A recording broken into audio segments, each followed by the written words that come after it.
매일 성경과 함께하는 오늘의 큐티 시간입니다. 4월 26일 오늘의 말씀은 민수기 18장 21절에서 32절입니다.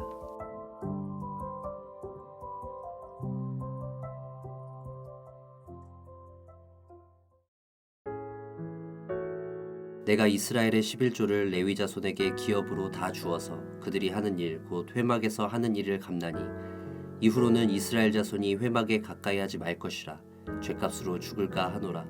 그러나 레위인은 회막에서 봉사하며 자기들의 죄를 담당할 것이요 이스라엘 자손 중에는 기업이 없을 것이니 이는 너희 대대의 영원한 율례라. 이스라엘 자손이 여호와께 거제로 드리는 11조를 레위인에게 기업으로 주었으므로 내가 그들에 대하여 말하기를 이스라엘 자손 중에 기업이 없을 것이라 하였노라. 여호와께서 모세에게 말씀하여 이르시되 너는 레위인에게 말하여 그에게 이르라. 내가 이스라엘 자손에게 받아 너희에게 기업으로 준 11조를 너희가 그들에게서 받을 때 그 11조의 11조를 거제로 여호와께 드릴 것이라. 내가 너희의 거제물을 타작마당에서 드리는 곡물과 포도즙 틀에서 드리는 즙같이 여기리니 너희는 이스라엘 자손에게서 받는 모든 것의 11조 중에서 여호와께 거제로 드리고 여호와께 드린 그 거제물은 제사장 아론에게로 돌리되 너희가 받은 모든 헌물 중에서 너희는 그 아름다운 것 곧 거룩하게 한 부분을 가져다가 여호와께 거제로 드릴지니라. 이러므로 너는 그들에게 이르라. 너희가 그 중에서 아름다운 것을 가져다가 드리고 남은 것은 너희 레위인에게는 타작마당의 소출과 포도즙 틀의 소출같이 되리니 너희와 너희의 권속이 어디서든지 이것을 먹을 수 있음은 이는 회막에서 일한 너희의 보수 이민이라. 너희가 그중 아름다운 것을 받들어 드린즉 이로 말미암아 죄를 담당하지 아니할 것이라. 너희는 이스라엘 자손의 성물을 더럽히지 말라. 그리하여야 죽지 아니하리라.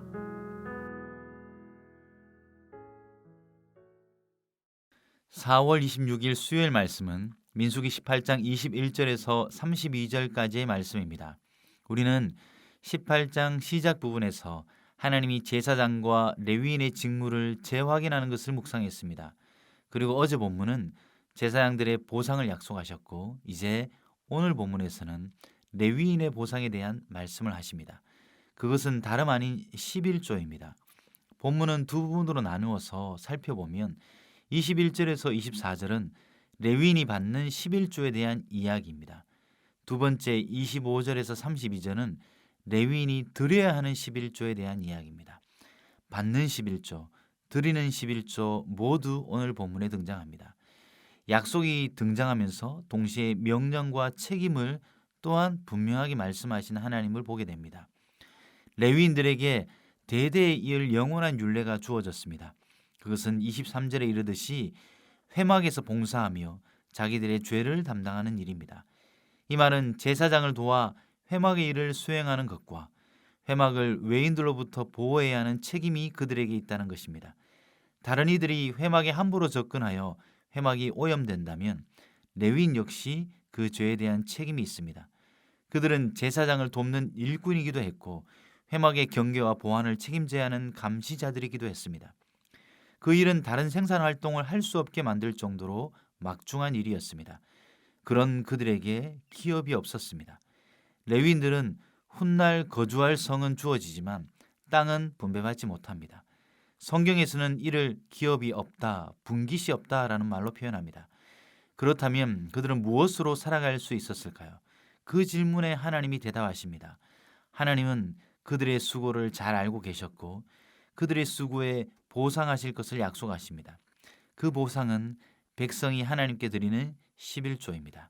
그리고 그 11조가 레위인에게 주시는 기업이라 하십니다.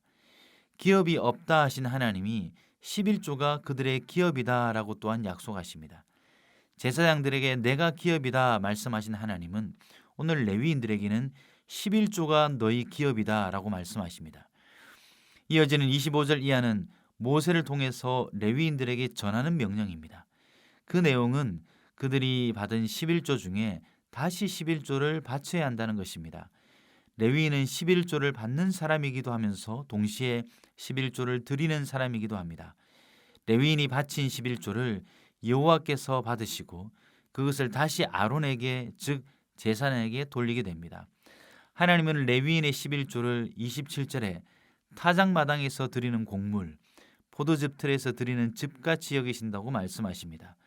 그들이 바칠 11조는 그들의 생산물이 원래 아니지 않습니까? 다른 백성들의 소득의 11조입니다. 그렇기에 레위인들이 타작마당에서 곡물을 타작한 것이 아니고 포도즙 틀에서 포도즙을 생산한 것은 아닙니다. 그럼에도 불구하고 하나님은 다른 사람들의 생산물처럼 레위인의 11조도 레위인이 추수하고 생산한 것처럼 받으시겠다라고 약속하십니다. 이 표현은 30절에도 다시 등장합니다. 그때는 그들이 11조를 바치고 난 다음에 남은 것들이 타작마당의 소출, 포도즙 틀의 소출같이 되겠다라고 말씀하십니다. 온전한 11조를 하고 남은 것들은 그들의 정당한 수고의 결과로 인정하시겠다라는 뜻입니다. 11조를 바치고 남은 그들의 소유는 회막에서 수고한 것에 대해 하나님이 주시는 정당한 보상이라고 확정하고 계신다는 겁니다. 그래서 31절의 말씀처럼 너희의 권속이 어디서든지 이것을 먹을 수 있다라고 보장해 주십니다. 눈치 볼 필요 없다. 당당해도 괜찮다라는 뜻입니다.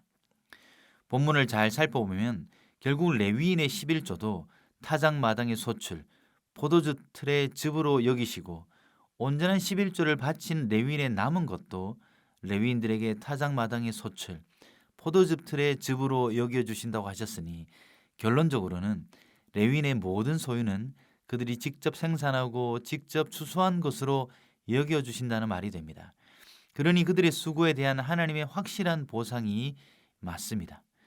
그리고 본문에서 반복되며 등장하는 단어가 있습니다. 레위인이 11조를 바칠 때는 아름다운 것을 바치라는 겁니다. 29절, 30절, 32절 세 번이나 반복할 정도로 중요하게 다뤄집니다. 아름다운 것을 바치라는 것이 그들이 11조를 드릴 때 핵심적인 부분입니다. 아름다운 것은 가장 좋은 것을 뜻합니다. 가장 거룩한 부분을 의미합니다.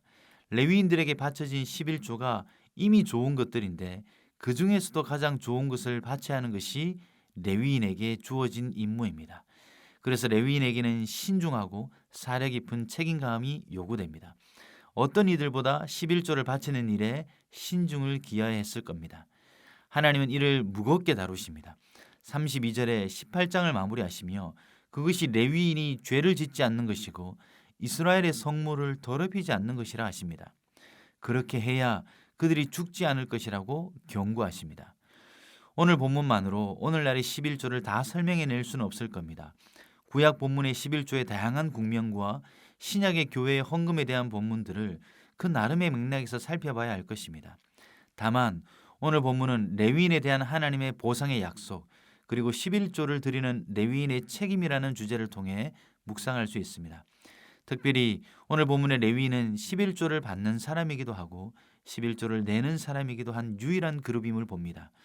우리가 보편적이고 건강한 성도라면 11조를 비롯한 헌금을 드리는 사람이거나 교회에 바쳐진 헌물을 통해 살아가는 전임 사역자 두 그룹 중에 하나에 속할 것입니다. 그렇게 보면 오늘 레위인은 우리 모두를 합쳐놓은 듯합니다. 오늘 레위인들에게 주신 약속과 명령을 통해 먼저는 다른 생계 수단이 없이 전적으로 하나님 나라와 교회를 위해 일하는 이들을 생각할 수 있습니다. 하나님은 성도가 드리는 헌물을 통해 그들의 생계를 유지하고 계십니다. 그러나 그것은 호의나 동정이 아니라 하나님이 약속하신 보상이고 그들에게 마땅한 기업입니다. 그래서 11조는 드리는 사람도 하나님께 드리는 것이고 교회의 후원을 받는 자도 하나님께 받는다는 것을 기억해야 합니다. 본문은 어느 곳에서도 서로가 서로에게 직접 주고받는다고 말하지 않습니다. 하나님께 바친 것을 하나님께서 주시는 것이 11조를 비롯한 모든 봉헌물의 정신이라고 말합니다. 그것이 교회와 모든 선교지를 건강하게 유지하는 하나님의 방식일 것입니다. 하나님께 드리는 우리의 인색함 때문에 교회와 선교지에 돌아가야 할 기업과 분깃에 어려움이 처하고 있다면 지금 당장 결단해야 됩니다. 그리고 오늘 본문은 11조를 받는 레위인의 이야기보다 11조를 드리는 레위인의 이야기가 더 많은 분량을 차지합니다. 그렇다면 이번에는 교회에 드려진 헌금으로 삶을 이어가는 분들에게 적용할 수 있는 부분입니다. 레위인의 온전한 11조가 백성들의 성물을 더럽히지 않는다고 말씀하셨습니다. 전임 사역자의 11조가 온전할 때 성도들이 직장과 일터에서 땀 흘려낸 헌금이 손상되지 않을 것입니다. 뿐만 아니라 우리의 11조와 헌금이 아름답게 사용될 때 성도들의 헌금이 더럽혀지지 않는다는 것을 두렵고 떨리는 마음으로 돌아봐야 할 것입니다. 기도하겠습니다. 하나님, 오늘도 저희들에게 말씀을 주시니 감사합니다. 이 구약의 말씀이 우리의 삶에 온전히 연결될 수 있도록 지혜와 명철을 허락하여 주시옵소서. 11조를 돈 이야기로 받지 않고 하나님의 보상과 약속의 이야기로 받게 하시고 공동체를 지키시고 건강하게 만드는 하나님의 경륜으로 믿는 저희가 되게 하여 주시옵소서. 예수 그리스도의 이름으로 기도드립니다. 아멘.